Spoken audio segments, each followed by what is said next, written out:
The shocking answer goes deeper than you think. Every one of these paintings features the mysterious halo. Jesus, Buddha, various saints throughout history. You may have heard that halos represent enlightenment, but the truth goes much deeper than that. And in this short video, I'll reveal how this halo effect is the key to tapping into limitless abundance from the universe. But I can tell you right now, it has nothing to do with the law of attraction, religious prayers, or what time you were born. But instead, it has everything to do with harnessing the power of light waves. Because as modern scientists now know, light waves are actually invisible energy fields. Energy fields that ancient Tibetan monks used to directly connect with the abundance of the universe. The good news is, thanks to a recent update in their method, any human alive today can manifest unlimited abundance effortlessly. And while I'm sure you're at least a little bit skeptical right now, all doubt will be erased once I reveal the Kailash Mountain mystery in this short video. It involves a wild story where the universe guides me to meet a mysterious monk at an abandoned monastery.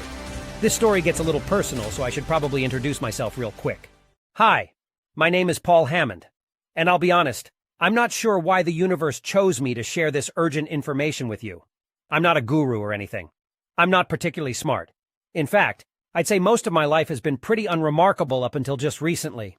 I grew up in a quiet suburban neighborhood in Connecticut.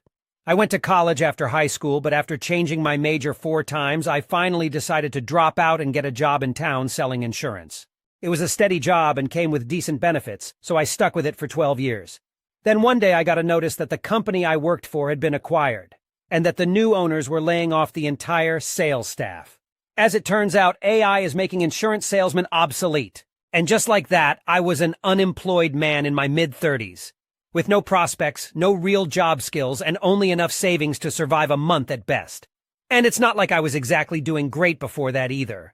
I'd recently decided to start dating to find a life partner, someone I could settle down with. But the dating world is terrible and just made me feel worse. It felt like my life was circling the drain, if you will. And the worst part is, I get it.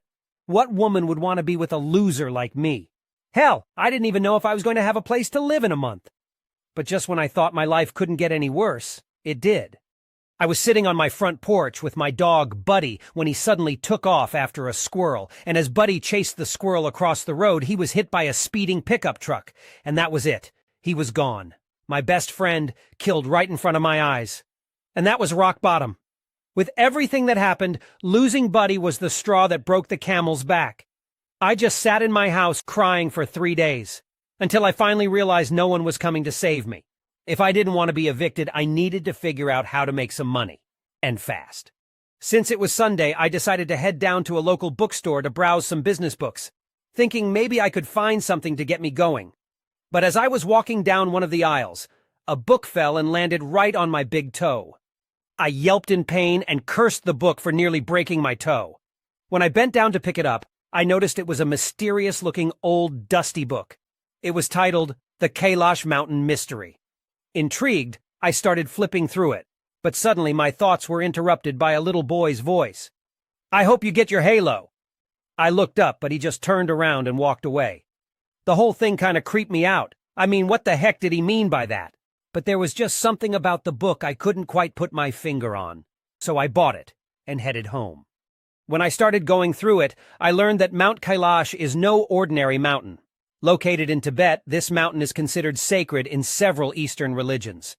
Interestingly enough, it's never been climbed by mortal humans, as it's forbidden by religious beliefs. The book also notes